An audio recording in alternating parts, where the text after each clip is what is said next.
నమస్తే, welcome to meta news. ఇక మ్యాటర్లోకి వచ్చేస్తే అసెంబ్లీ ఎన్నికల్లో ఘోర ఓటమి తర్వాత వైసీపీ నుంచి నేతలంతా వలస వెళుతుంటే పార్టీలో ఉన్న ఇంకొందరు నేతలు మాత్రం పూర్తిగా సైలెంట్ అయిపోయారు.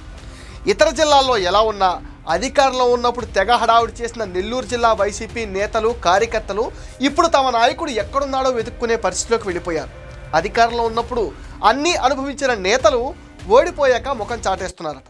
2019 ఎన్నికల్లో వైసీపీ ఉమ్మడి నెల్లూరు జిల్లాలో 10కి 10 స్థానాలు గెలిచింది.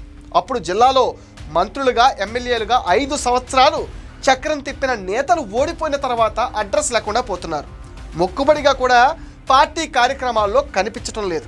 ఒకరిద్దరు నాయకులు మాత్రమే తెరపైకి కనిపిస్తూ తమ పార్టీ శ్రేణులకు మేమున్నామని ధైర్యం చెప్పడానికి ప్రయత్నిస్తున్నారు.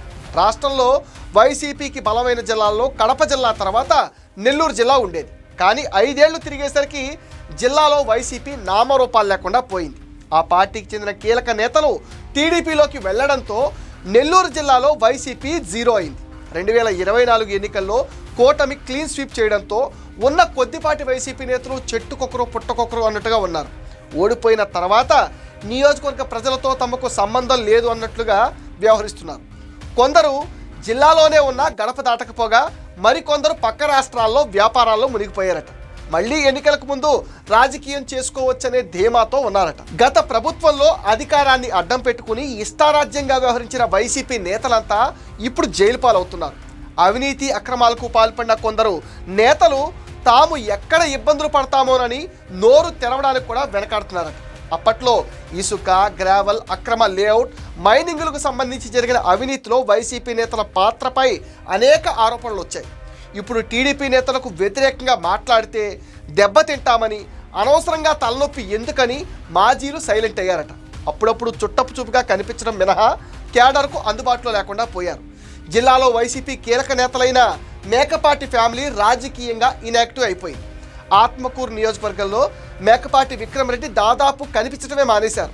స్థానికంగా ఉన్న సమస్యలపైన మాట్లాడటం కానీ, కనీసం ఒక మీడియా సమావేశం పెట్టడం కానీ చేయటం లేదట. ఎన్నికలప్పుడు చూసుకుందాంలే అని ఆయన తన అనుచరులకు చెప్తున్నట్లుగా జరుగుతున్న ప్రచారంతో అక్కడ స్థానికులు ఆగ్రహం వ్యక్తం చేస్తున్నారు. మరోవైపు ఉదయగిరి నుంచి పోటీ చేసిన ఓడిపోయిన మేకపాటి రాజమోహన్ రెడ్డి సోదరుడు రాజగోపాల్ రెడ్డి అయితే అసలు ఎక్కడున్నారో కూడా తెలియడం లేదట. అసెంబ్లీ ఎన్నికలకు ముందు ఎగిరెగిరి పడిన ఆయన ఇప్పుడు సైలెంట్ అయిపోయారు. కావలి నియోజకవర్గంలో మాజీ ఎమ్మెల్యే రామిరెడ్డి ప్రతాప్ కుమార్ రెడ్డిని స్థానిక ప్రజలు మరిచిపోయే పరిస్థితి నెలకొందట. పార్టీ కార్యక్రమాలు నిర్వహించడానికి అక్కడ నాయకులే కరువయ్యారట. ఏదైనా సమస్య ఉంటే కనీసం చెప్పుకోవడానికి వైసీపీ నేతలు ఒక్కరు కూడా కనిపించటం లేదని జనం వాపోతున్నారు. నెల్లూరు రూరల్ నియోజకవర్గంలో ఆదాల ప్రభాకర్ రెడ్డి పరిస్థితి అలానే కనిపిస్తుంది. నియోజకవర్గంలో ఏమైనా కార్యక్రమాలు ఉంటే చూసుకుని వెళుతున్నారే తప్పించి ఎవరిని పెద్దగా కలవడం లేదట. గత ప్రభుత్వంలో మంత్రిగా పనిచేసిన అనిల్ కుమార్ కూడా చెన్నైకి మకాం మార్చారని అంటున్నారు. 2024 ఎన్నికల్లో నెల్లూరు నుంచి నర్సరావుపేట ఎంపీగా పోటీ చేసి లావు కృష్ణదేవరాయల చేతిలో అనిల్ ఓడిపోయారు. ఆ తర్వాత అడ్రస్ లేకుండా పోయాడు. గత ప్రభుత్వంలో జగన్ అండ చూసుకుని అనిల్ ఇష్టం వచ్చినట్టుగా రెచ్చిపోయేవాడు. చంద్రబాబు, లోకేష్, పవన్ కళ్యాణ్ను తిట్టిపోశాడు. ఆయన నీటిపారుదల శాఖ మంత్రిగా కన్నా నోటిపారుదల శాఖ మంత్రిగా చాలా పాపులర్ అయ్యాడు. నాడు అలా నోరు పారేసుకున్న వారంతా ఇప్పుడు కటకటాలు పాలవడంతో అనిల్ కిక్కురు మనటం లేదు. నెల్లూరు సిటీలో అప్పుడప్పుడు కనిపించిపోవడం తప్ప ఆ పార్టీ నేతలకు అందుబాటులో ఉండటం లేదట.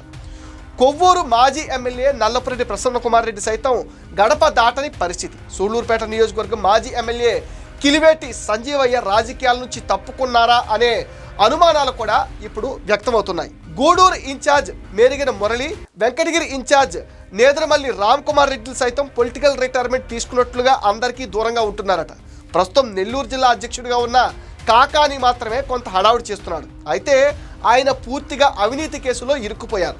కాకాని కటకతాళ్లోకి వెళ్ళటం ఖాయమనే ప్రచారం కూడా జరుగుతుంది. మొత్తంగా కేసుల భయంతో కొందరు వ్యాపారాల్లో మునిగిపోయి మరికొందరు నియోజకవర్గ ప్రజలకు కనిపించకపోవడంతో జిల్లాలో వైసీపీ పరిస్థితి చాలా దారుణంగా ఉందంటున్నారు. ఇది మెటా న్యూస్ అప్డేట్. ఈ వీడియో పైన మీ విలువైన ఒపీనియన్ని కామెంట్ సెక్షన్లో పోస్ట్ చేయండి. మీరు ఇచ్చే కామెంట్స్తో మరిన్ని ఇంట్రెస్టింగ్ వీడియోస్ మీకు అందిస్తాం. అండ్ మీరేం చేయాలో మీకు తెలుసుగా.